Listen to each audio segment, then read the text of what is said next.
जब तक कि एक शाम वह नदी किनारे पढ़ने बैठा और उसे एक रहस्यमयी बुजुर्ग मिले, जिनके चेहरे पर अजीब सी चमक और आंखों में गहरी शांति थी। उन्होंने जलती हुई लकड़ी को हवा में घुमाकर आरव को दिखाया कि कैसे एक ही दिशा में स्थिर गति से घूमती लौ एक चमकीला चक्र बना देती है, जबकि अलग अलग दिशाओं में हिलने पर वह सिर्फ धुआं छोड़ती है। और उन्होंने कहा, तुम्हारा मन भी ऐसा ही है। जब तक इसे एक दिशा नहीं दोगे, तब तक कोई चक्र नहीं बनेगा, कोई लक्ष्य नहीं मिलेगा।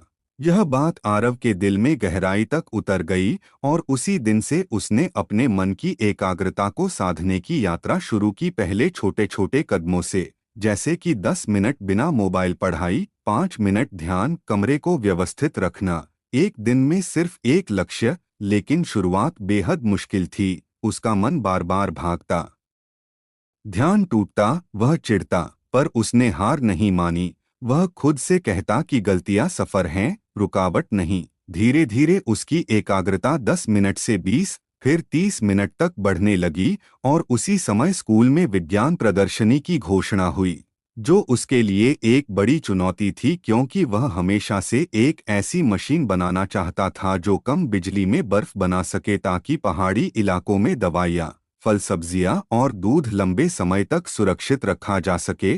परंतु यह प्रोजेक्ट कठिन था, समय सीमित था और उसकी एकाग्रता की परीक्षा होने वाली थी।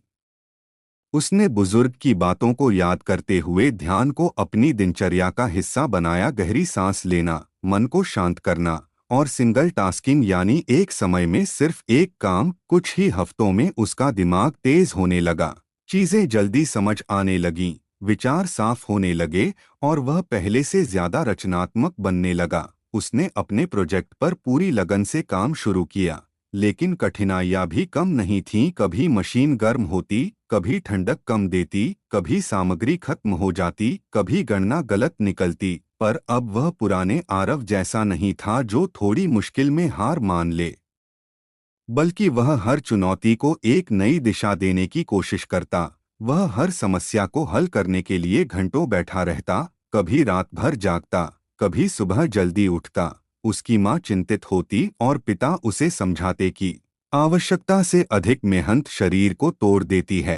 पर आरव मुस्कुराकर कहता, पापा, जिसके सपने बड़े होते हैं, उसकी नींदों को छोटा होना ही पड़ता है। प्रतियोगिता से 3 दिन पहले उसका सबसे बड़ा झटका आया। उसकी मशीन अचानक फट गई, धुआं कमरे में भर गया, उसके हाथ थोड़ा जल गए और वह टूट सा गया। परंतु अगले ही पल उसने वही नदी, वही बुजुर्ग, वही जली लकड़ी का चक्र याद किया और खुद से कहा, जब नदी में बाढ़ आती है तो नदी रुकती नहीं और तेज बहने लगती है, मैं भी और तेज बहूंगा। उसने मशीन को फिर से बनाया, लगातार 3 दिनों तक लगभग बिना सोए काम किया, अपने जले हाथों पर पट्टी बांधी, परंतु दृढ़ संकल्प में कमी नहीं आने दी। अंततः प्रतियोगिता का दिन आया और उसके सामने सैकड़ों प्रोजेक्ट्स थे।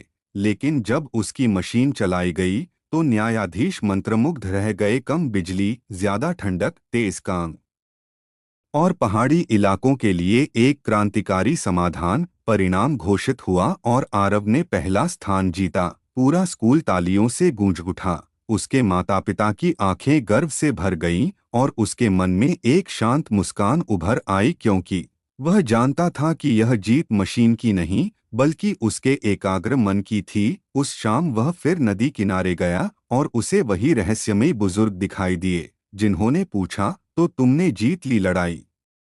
जिस पर आरव ने कहा, हाँ बाबा, अब समझ गया हूँ कि मन को फोकस कैसे किया जाता है। लेकिन बुजुर्ग ने मुस्कुराकर कहा, नहीं बेटा, एकाग्रता मंजिल नहीं है, यह जीवन भर की यात्रा है। जब मन थके रुको, जब मन टूटे जुड़ो, लेकिन जब मन बिखरे उसे फिर दिशा दो। जिस दिन तुम मन को जीत लोगे, दुनिया खुद हार मानेगी। यह कहकर वे हवा में जैसे विलीन हो गए और आरव उनकी इस सीख को लेकर बेहद ऊंची उड़ान भरने लगा। दिल्ली के राष्ट्रीय विज्ञान मेले में देश भर के बच्चों को पीछे छोड़कर जीत हासिल की, अंतर्राष्ट्रीय प्रतियोगिता में भारत का प्रतिनिधित्व किया और आगे चलकर देश का सबसे कम उम्र का शोधकर्ता बना, जो हर मंच पर कहता था, मैं बुद्धि से नहीं, एकाग्रता से जीता हूँ। और उसकी यही कहानी दुनिया को यह सिखाती है कि सफलता का असली रहस्य प्रतिभा, भाग्य या संसाधन नहीं, बल्कि वह मन है जो एक लक्ष्य पर टिक जाए। जिस व्यक्ति ने एकाग्रता साध ली, उसने दुनिया की सबसे शक्तिशाली कला पर अधिकार पा लिया।